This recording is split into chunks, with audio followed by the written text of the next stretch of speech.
Hi, welcome back. I'm Steve Hicks, and you are tuning into There's Something Happening Here. This is the third segment of our episode titled For the Love of Money, and I'm calling this segment Weakness by Design. Yikes. So we have outlined the various ways that the economy is weak right now, the various ways that is hurting us through inflation primarily, also stagnated wages and broken supply chains. And there's this is a complicated issue, but first and foremost is inflation. It is just destroying everything like a cancer, like a poison, and we're not even close to the end of this. We saw that it's making everybody weaker in our finances. It's making the whole country weaker. And we saw some prophecy as to what the end result of that is going to be when the United States becomes weak enough that it has to rely on other people's authority, right? To receive authority from a different entity rather than exercising its own. So now we're going to explore this idea that maybe this is all on purpose. Maybe, just maybe, this isn't accidental at all. Certainly that idea is not a new one. All you have to do is tune into really like any right-leaning political podcast, and they'll talk all day long about how the only two possible outcomes for the situation right now is either ignorance or maliciousness, right? You're either doing it this way because you're so dumb that you just can't do any differently, or maybe you're doing it on purpose, right? And a lot of those people are coming down to the conclusion of this must be on purpose. The errors are so many and so constant and so baffling that they're drawing the conclusion it can only be purposeful. I'm not here to really judge that or not. Okay, I'm just here to talk about the issue and talk about what people are saying about the issue and then drag it into the spiritual realm to see what God has to say. But the article for this segment is actually a book review. The book is called Failure by Design, and the subtitle is called The Story Behind America's Broken Economy. It's published by the Economic Policy Institute, and the article I'm looking at is just kind of like a book review, a review of what the book has to say. Taken from this book review, I'm going to read. It says, as outlined clearly here, economic growth since the late 1970s has been slow and inequitably distributed, largely as a result of poor policy choices. These choices only got worse in the 2000s, leading to an anemic economic expansion. What growth we did see in the economy was fueled by staggering increases in private sector debt and a housing bubble that artificially inflated wealth by trillions of dollars. The bursting of the housing bubble had disastrous consequences for the broader economy, spurring a financial crisis and a rise in joblessness that dwarfed those resulting from any recession since the Great Depression. The fallout from the Great Recession, by which it's talking about that period of time from like 2008 to 2015 or 16, thereabouts. It's kind of acutely in 08 and 09, and then the fallout of it was for several years beyond. The fallout from the Great Recession makes it near certain that there will be yet another lost decade of income growth for many families whose incomes had not been boosted by the previous decade's sluggish and localized economic expansion. So wow, that's a lot of words, but it's painting the picture that everything is terrible, has been for a generation or more, and by the way, it's all on purpose. Like there were specific policies that contributed to this, and the end result in every single instance is that you're hurting more than you used to. But why? Why would that be true? Now, again, I can't be the final answer on this, right? And the economy of the largest and richest nation the world has ever seen since the Garden of Eden is clearly, by definition, a complicated matter. So you decide for yourself the level to which you believe this is all purposeful, some sort of conspiracy, whatever you want to come up with. What I am doing today is asking, why would that be the case? Why would the people in charge on purpose do these things? If we accept that it is purposeful, even to a small degree, what is the motive? What are they aiming for? And that brings us back to the book of Revelation. Now, we're not going to read any specific text from Revelation in this one segment here, but I'm going to review. In Revelation chapter 13, there are two major powers that are described. Both are described as beasts, which is a common biblical image to describe a nation. Nations are described as beasts.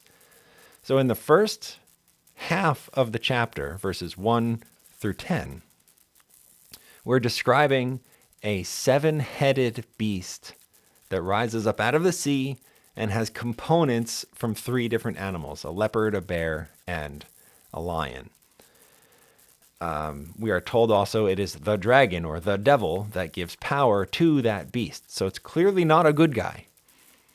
But what we can get out of that description is that it is more than just one entity. It's more than just one country. It's more than just one corporation. It has seven different heads, all joined together with a singular body. So it's an amalgamation. It's a lot of different entities working together jointly. And when we have to do a little bit of homework, which is bigger than the space we have here in this podcast, but when we compare Revelation 13 to Daniel chapter 7 in the Old Testament, we realize there's a lot of overlap in those things, in those chapters. Notably, the animals are the same in both chapters: lion, bear, leopard. And there's time periods that overlap. 3.5 year or 42-month time period appears in both Daniel 7 as well as the first part of Revelation 13. So the very fact that the Venn diagram between those two chapters overlaps so strongly lends us to believe they're related, and that we can take the meaning from one and apply it to the other, and vice versa. So the reason I'm going through that is because Daniel 7 has a character called the little horn. And when we stack up all of the characteristics of that little horn, we realize there's only one thing it could represent in the real world, because there's only one entity that has ever existed that has all of those characteristics in common with it. And that would be the Catholic Church government of the Middle Ages. So broadly, that's the Vatican, or the Pope, right? But the form of those things has changed over time. So it's the kind of governmental imperial system of the Catholic Church from roughly 500 to roughly 1700 AD, right? So about 1200 years or thereabouts. And by the way, just before I move on beyond that, what I just described was baseline Protestant theology in the 1500s. All of the Protestant reformers believed exactly what I just told you. Martin Luther, John Calvin, and on and on and on. So I'm not making this up. This is theology that is 500 years in the making here, 400 and change years in the making here. So, all right. What do we do with that? Well, when we look in Revelation 13, we see that one of the seven heads on this beast has a mortal or fatal wound on it, but which has been healed. And when we compare that to Daniel 7, the reason that we limit the description of the Catholic Church power to only those Middle Ages, to the 1700s, and that's it, is because in the year 1798, the Catholic Church suffered a mortal wound. It was in the context of the French Revolution. The French army, under the command of General Berthier, actually attacked the Vatican, took the Pope prisoner. And the political end result of that was that the Catholic Church no longer enjoyed the kind of state imperial power that it had for the past 12 centuries or so. Ever since that time, it has become, again, just a church. But the prophecy is that that will reverse. That fatal wound will heal up, and it will come alive again as an imperial or state power. To a certain extent, it has happened already for almost 100 years, because in 1929, the Vatican received state power again from, I think it was Mussolini who did it. But ever since that time, Vatican City is its own country with its own currency and its own police force and its own court system, right? It operates like a nation, like every other nation in the world. So since 1929, that system has again been not just a church. It's been a state and a church at the same time, in a mirror of its previous form all throughout the Middle Ages. Well, all of that is to say that the sea beast clearly has the Catholic Church as part of it. It's not the only entity. There's 6 other heads, but they're coming together in some sort of ecclesiastical or ecumenical agreement that maybe we're different in our thinking, but we all have the same goals, and we're working in concert toward this end. And in Revelation 13, that conglomerate beast requires additional partnership with the United States of America, the other beast represented in that chapter. And so, all of this has to come to pass. There has to be an alliance, not just with all of the entities that make up the sea beast, but that has to be in alliance with the United States, the earth beast. And the political form of that is that the earth beast, the United States, has to be weaker so that it can receive and exercise the authority of the first beast instead. So why then would there be policies at play right now that are on purpose weakening the finances and the power of the greatest, in my opinion, the greatest country that's ever existed in the world, certainly the wealthiest country that's ever existed in the world? It's because in order to have an alliance like that, you can't have outliers. You can't have people who are not participating. And when we read Revelation 13, that is a universal system. The sea beast, verses 1 through 10, is said to kind of mystify the entire world. The whole wide world follows after it in awe and wonder. And then from verse 11 and on, when we're discussing the United States, the power that the United States brings to that scenario, which is not political power, clearly, not economic power, it's probably just military power, the sheer force of might and will, that is also universal. Do it my way or your money doesn't work. You see, it has to be a universal system with no outliers or else it can't hold together. To some degree, we've been thinking this way for 10 years already. Do you remember the life of Julia? Do you remember that from the Obama administration? The entire mentality of the government at that time was to hook you from cradle to grave. You were going to be like one puppet of the government. You would rely on the government for health benefits, for maternity benefits, for universal preschool benefits, for your public education, for blah, blah, blah, on and on and on, for your entire life. You were just connected to the government this way. And so all Revelation 13 is doing is taking that idea and magnifying it, where everybody in the world will become dependent upon these government systems. And so you might think, well, that sounds okay, but it doesn't make sense really, because why would I become dependent on a weakened system? Why would you make the system weaker in order to hook me on it? Well, that's a good question.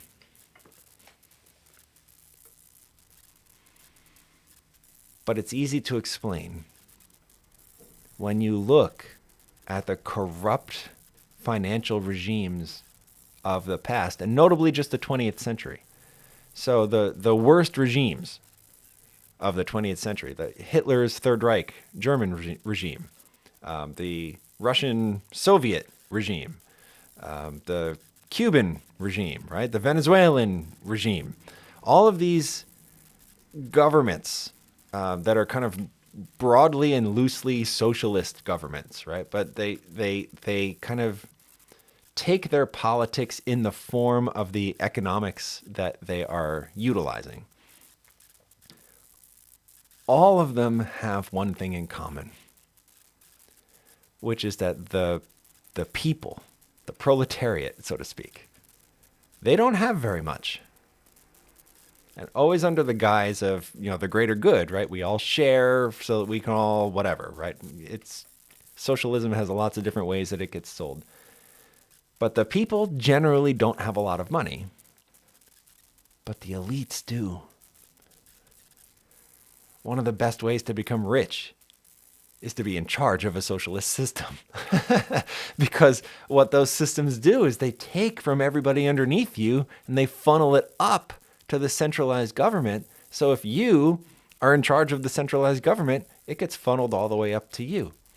The Catholic Church itself is not a terrible example of this. It's not a socialist government, so to speak, but the economics of it work similarly insofar as all of the billion-plus members worldwide return their tithes and their offerings, and it gets funneled up to that one centralized power place, the Vatican. And so the Vatican, I have... I guess this is in the next segment. I'll have some statistics about the wealth of the Vatican, but the Vatican is extremely wealthy. Most Catholic people in the world are not. By which I don't have anything against Catholic people. It's just most people in the world are not very wealthy. And there are more Catholic people in the world than there are any other kind of religious person in the world. So just by definition, most Catholic people are not very wealthy. But the Catholic system is incredibly wealthy. So what I'm trying to show here is that when you weaken the financial system, but you still have a strong military system, the end result of that is going to be weak and poor people dependent upon a centralized and powerful government, even if that powerful system doesn't have a lot of money in and of itself, right? And so there can't be any outliers to this.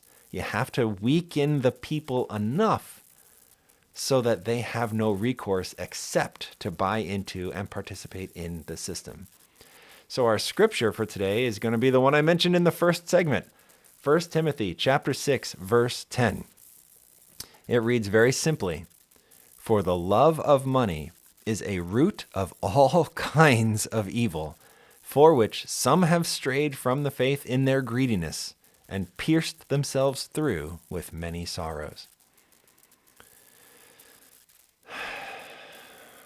The love of money is at the root of all kinds of evil. The love of money is at the root of everything I'm saying here. I want the money for me more than I want it for you. If you have to starve so I can live in luxury, it's fine with me. If we have to align the entire world together under some evil, greedy conglomerate so that I can live wealthy, I can live in luxury, well, it's fine with me. If I have to use the force of the most powerful nation that has ever existed to bring you into line under threat of taking away your financial ability to buy and sell so that I can live in luxury, that's just fine with me. The love of money, ironically, diabolically, is at the root of why you don't have a lot of money right now. It's not because you're in love with money, but it's because your elites are. And they are moving things around in such a way so that they benefit, but you do not. I don't even think this is like a particularly partisan thing. I was about to say, you don't have enough money to feed your family, but how many nights do you think the president goes hungry? The answer is, of course, none. And that sounds like a partisan thing to say, but I mean, that's true of all presidents. President Trump, the opposite of the current president, he didn't go hungry either. When you're in a position of being an elite, it kind of doesn't even matter what party you belong to, what philosophy you belong to. You are going to benefit from the poverty of others. So, this has not been good news, has it? But it's been biblical. And I hope it at least clarifies where all of this is going and maybe even what the changes need to be in your life so that you can be ready for it. And I don't think the answer is to hoard up a bunch of money, although I'm not against wealth. I mean, praise the Lord. If you can get your hands on wealth and make your life a little bit easier in the meantime, then go do it. I am not a vow of poverty kind of a preacher. But I do know that all cash goes to zero, and by design, right? Because our cash is not actually worth anything. I can't change it for gold. I can't change it for anything of value. It is the only value is the empty promises of the United States government. And most of the monies in the world are that way. And so when you have currency based on nothing, and then you systematically weaken the entities that provide the promise to give it any value in the first place, ultimately all cash will go to zero. So the answer is not to hoard all your wealth. The answer is not to hoard and hoard and hoard. That's what the elites are doing. That's where all these problems are coming from. Our job has to be to go to Jesus. Always. To go to the only one who actually loves us and wants the best for us, and who will guide us through the difficulties until that great day we can meet him in the air and follow him into his kingdom, which shall never end.